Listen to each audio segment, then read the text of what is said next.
just like this up with people culture, so we were trying to figure, all right, we're starting with a clean slate with AutoZone.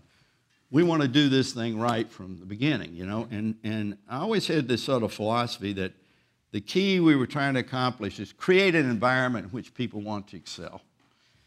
And the other thing was, the basic premise was that everybody wants to be part of a winning team. And no matter what position you hold, you want to feel like you can make a difference. And if you do, you will be recognized in some small way.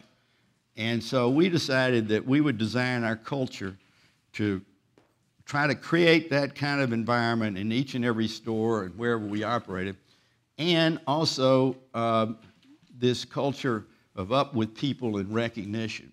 So, and the other thing we found, we came up with that we were trying to say, how do you give meaning to somebody that's making, $9 an hour, right, and has been working in retail all their lives, and they just think, well, it's just a way to, And so we said, well, the way to give meaning is explain to the people how they can make a difference, number one.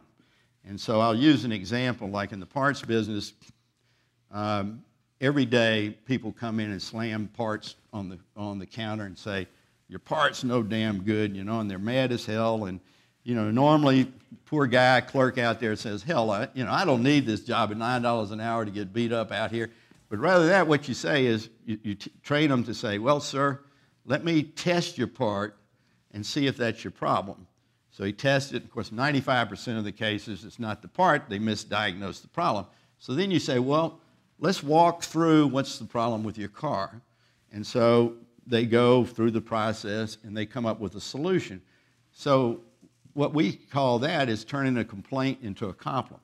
So rather than sitting there getting hammered by somebody, we train the people where their mindset is, okay, this is my opportunity to excel, right? Yep. So now, all of a sudden, the work takes on a new meaning. I'm not just a clerk here. I'm a problem solver, right?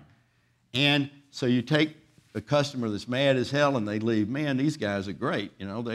They solve my problem, right?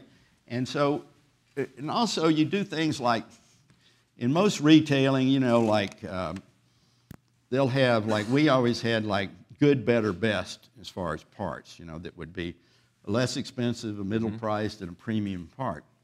And most of our competitors, they'd have their terminals turned where the customer couldn't see them, and they'd be trying to sell you the higher-priced part, Well, with us, we turned our terminal sideways so that we would participate with the customer, and we called it Whittager. It's whatever it takes to do the job right. In other words, we said, we're not out here to try to sell somebody something they don't need or can't afford.